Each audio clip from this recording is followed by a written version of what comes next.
On behalf of the International Family Forestry Alliance, first of all, let me thank you all for coming. I see we're almost technically standing room only, which is really wonderful. There are a few seats up at the front, but standing room only sounds really good.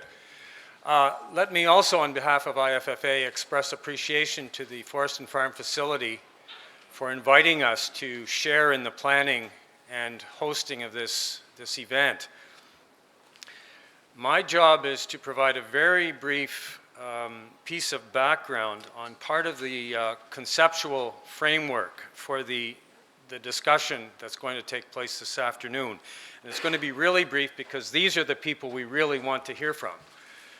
The background has to do with something some of you may have heard Jeff and I make reference to Tuesday morning. That is the 4 fundamental enabling conditions that are necessary to support a process of sustainable forest management of family, community, and Indigenous peoples' forests. That is a process that is going to have any breadth and duration of impact. The 4 enabling conditions we refer to are, first of all, secure tenure, secondly, fair market access, thirdly, good quality government support services with particular attention to education and forest extension. And finally, the presence of an effective forest producer organization. Now, you know, I've laid that out quite quickly, and you may say, well, why do they pick those 4? Yeah, of course, they're all important, but why are they calling those the 4 key enabling conditions? And a quick alternative item for such a list might be, well, what about financing? Isn't it also fundamental? The argument behind these 4 and why these 4 can be illustrated by a really very simple short story. And this is a story that's happened in my village in Eastern Canada, and I would suspect it's happened in literally hundreds of thousands of villages around the world. So the story is this: a government extension officer, or perhaps an NGO representative, or perhaps a private sector company representative comes to my village. And he or she says, we have a new variety of tree, maybe a new species, maybe a hybrid, and we want you to start planting this tree, because if you plant this tree on your land, it could be family land, it could be community forest, your lives will be transformed. It is going to create a miracle in your lives. So we've heard these messages, and we sit back and we say, it sounds pretty good. But there are 4 basic questions that farmers anywhere in the world will ask when they have been exposed to this sort of promotional pitch. First question is, when the trees are ready to harvest, will I own them? That's the tenure condition. When the trees are ready to sell, will I be able to sell them on a reasonable basis? Fair market access. While the trees are growing, will we have access to the information we need, how to plant them properly and how to care for them, protect them from insect and disease and so on? That's the forest extension component. And finally, do we have a good association to represent us to make sure that the first 3 conditions are in place and to make sure that they will stay in place while the trees are growing?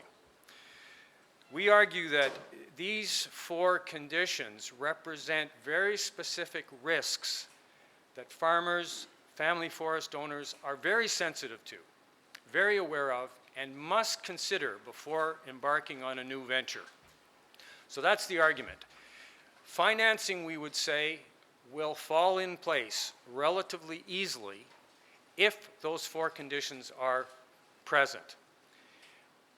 Conversely, if they're not present, financing will be difficult to impossible, and even if you can access it, it won't mean very much. So that's the argument, and it's going to be kind of background theme to the first panel. I'm looking forward to this afternoon. I am able to almost absolutely guarantee everyone here, including myself, we're all going to learn a lot this afternoon. Thank you.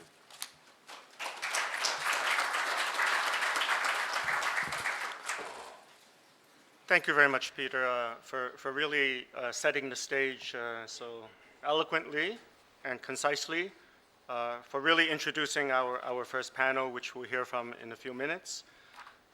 Before we get going, I'd like to invite my good friend Jeff Campbell, perhaps to say a few words. I think all of you know Jeff is managing the Forest and Farm facility now. Thank you, and good afternoon. I'm not going to say much, and I'm used to talking to trees, so I usually don't need a microphone.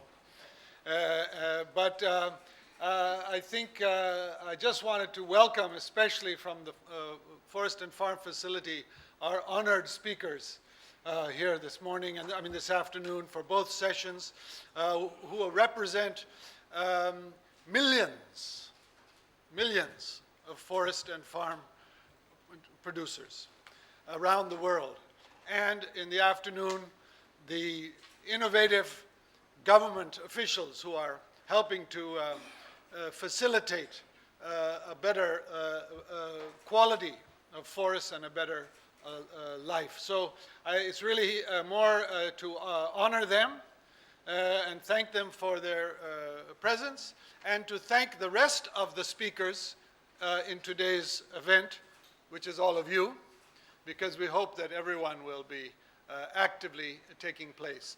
I just was asked to mention that it's, the session is being webcast, so if you want to send quick messages to your constituencies to let them know that it's currently, and I think if they go on the Forest and Farm Facility website, they could find that out.